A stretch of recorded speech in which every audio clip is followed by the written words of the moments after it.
afternoon, good evening.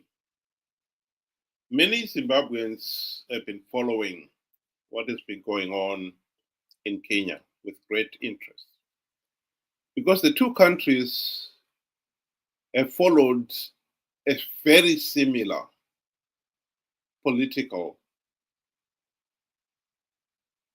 trajectory.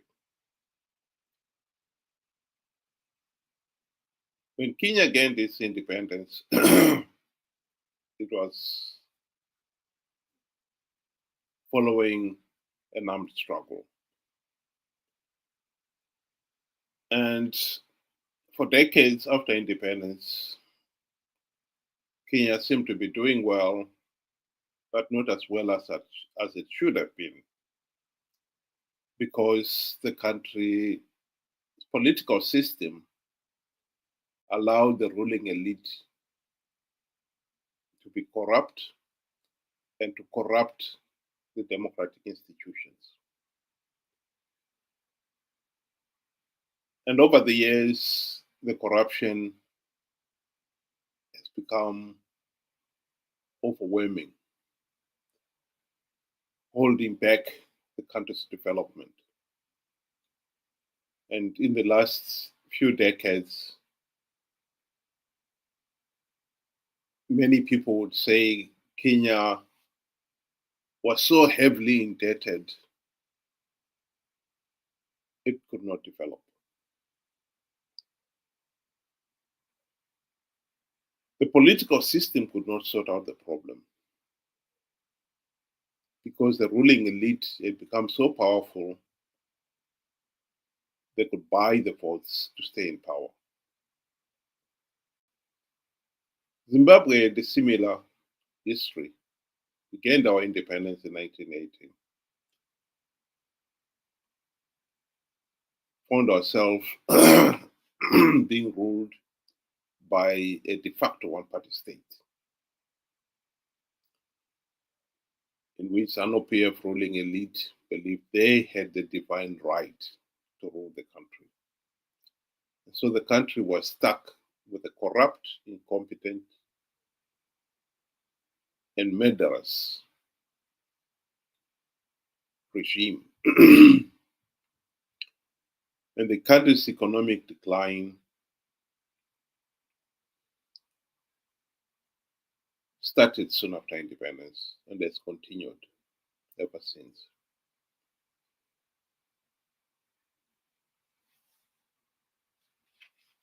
Many people view what is happening in Kenya as a forerunner of what is likely to happen in Zimbabwe.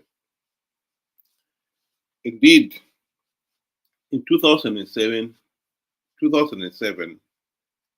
Kenya had its elections, and the process was declared to be null and void. And the regional body in that area forced Kenya to go into a government of national unity. And the primary purpose of that was to implement democratic reforms which would have put Kenya back on a democratic footing. A year later, in 2008, Zimbabwe had its own elections, which were also marred by blatant cheating and violence. And the AU and the regional body, SADC, denied ZANU-PF legitimacy, forcing the regime to go into a GNU.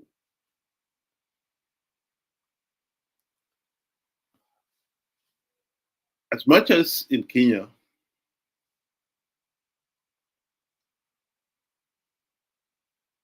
the opposition then implemented some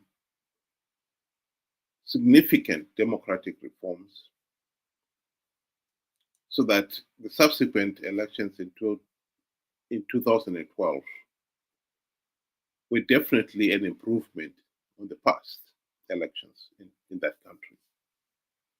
It wasn't perfect, but it was definitely an improvement.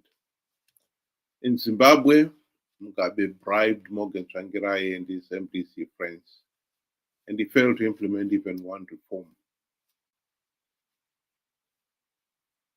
And so the 2013 elections, ZANU-PF was able to blatantly rig those elections, and has been rigging elections ever since. And ZANU-PF has retained its position as government, as the party in government. Corruption, mismanagement have continued, and the economy downward decline has continued. The situation in Kenya has been following the same. The economy has not improved. People are suffering. And the people of Kenya, particularly the youth, have been holding public protests to force meaningful change in that country. So this video has been taking the rounds, and you can imagine the interest it has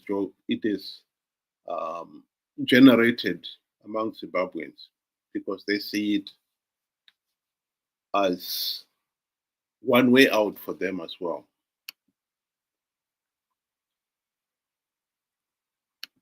A message to President Ruto. Mr. President, let me be clear. Young people in Kenya, Gen Z, millennials, even those younger, are not on the streets because someone told them to go. They are protesting because they've opened their eyes.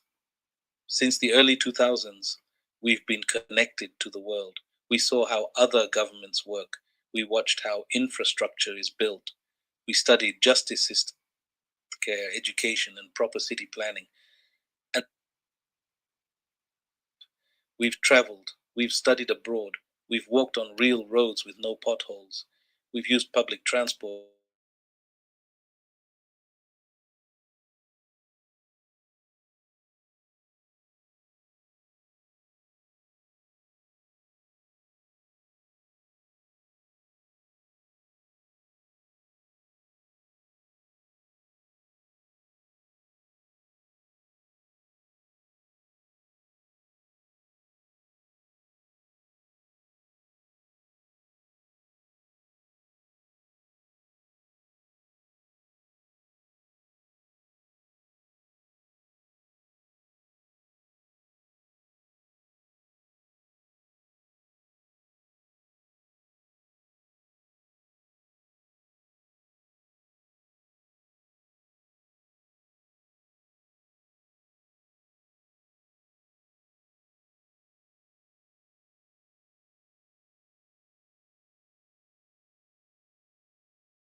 Does not fix our future.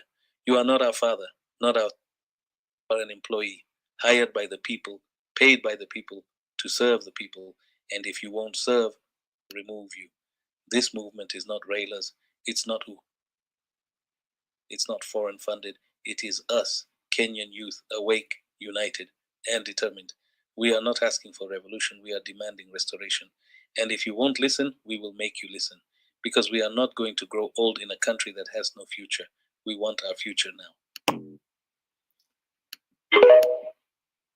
Well, very well spoken, most people would say. And why not? It is well spoken. Movement is not railers. My apologies. But what is missing here is that Kenya, just as much as in Zimbabwe, we made the wrong turn soon after our independence. We are not the only country that gained its independence following an armed struggle. So why is it that Zimbabwe became a dictatorship and a country like South Africa became a democratic nation? That is the lesson, the most important lesson that we must learn. I do not think that the young men in Kenya have thought this through.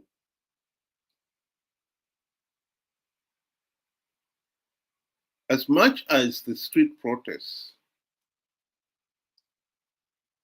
could end up with a change of the government, Kenya is scheduled to hold its next election in 2027. Will that deliver any meaningful change? My point of view is not necessarily. We need to change the political system. Why Kenya has failed to produce quality leaders. I think we in Zimbabwe are facing the same challenge.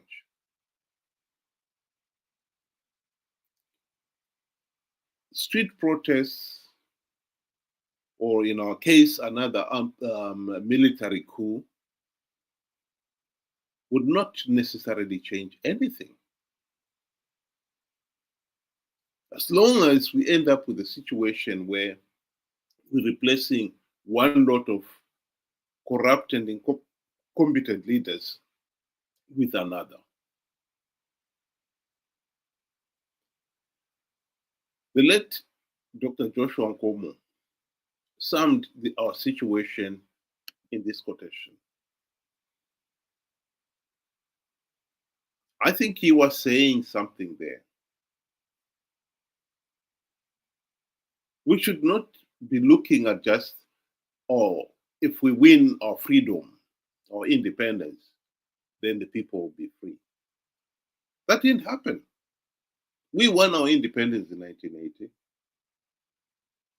and yet the people did not win their freedom. In 1980, when the people were looking forward to having a meaningful say in the governance of the country, they were denied that right. Robert Mugabe and his colleagues made it very clear that if ZANU-PF does not win the 1980 elections, the Bush War would continue. And so the people voted to end the Bush War. That is not a meaningful say in the governance of the country. And ever since, ZANU-PF has ruled with an iron fist. Mnangagwa and company believe they have the divine right to rule the country. That is the most important lesson that we should have learned. We should have learned by now. We want to have a political system in which every Zimbabwean has a meaningful say in the governance of the country. That is what we should be pushing for. Because unless we achieve that,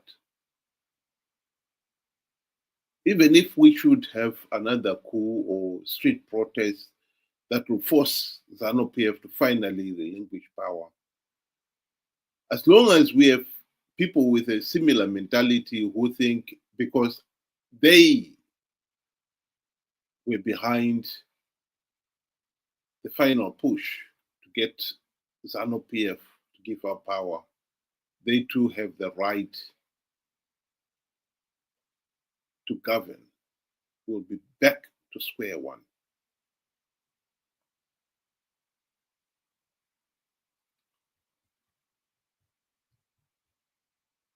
Dr. Nkomo was talking about the hardest lesson of my life has come to me late.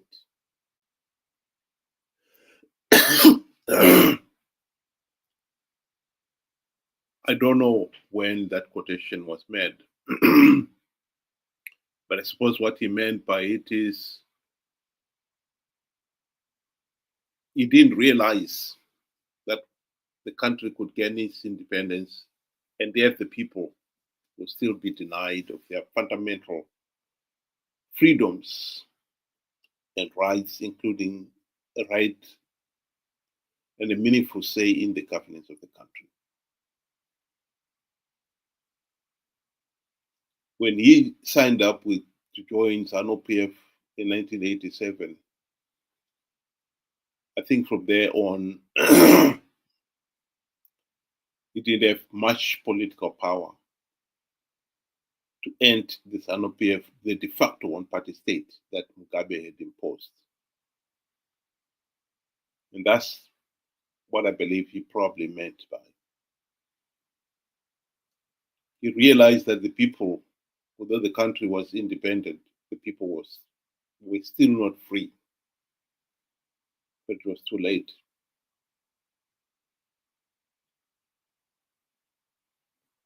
I hope that we have learned the lesson and will finally do something about it. The right to a meaningful say in the governance of the country is more than a right. It's the very essence of good governance. And it is worth fighting for. I think as a people, we've been very slow in making that stand.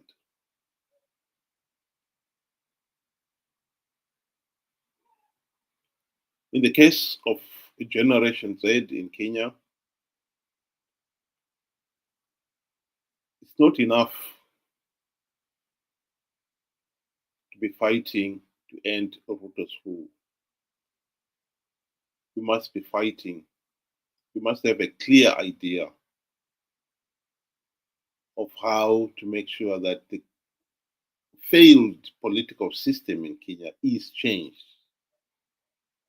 And Kenya is finally put on a democratic footing. The same applies to Zimbabwe. Zimbabwe's political system is rotten to the core. We never produce quality leaders from the present system. It's like expecting to fish quality fish from a sewage pond. Zimbabwe's political system is a sewage pond. We need to drain it. We need to implement the democratic reforms to drain the system, and only then can we expect quality leaders. So the emphasis should be on implementing democratic reforms first. Some people have asked, who should we vote for come 2028?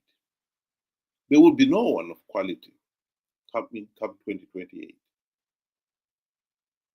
Because the present system, the sewage pond, does not have quality fish in it. So the emphasis should be 2028 elections. People should not participate until we implement the democratic reforms.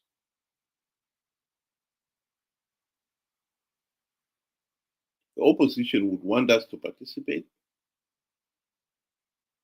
out of greed. And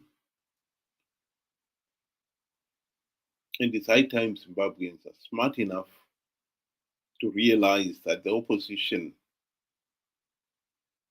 have been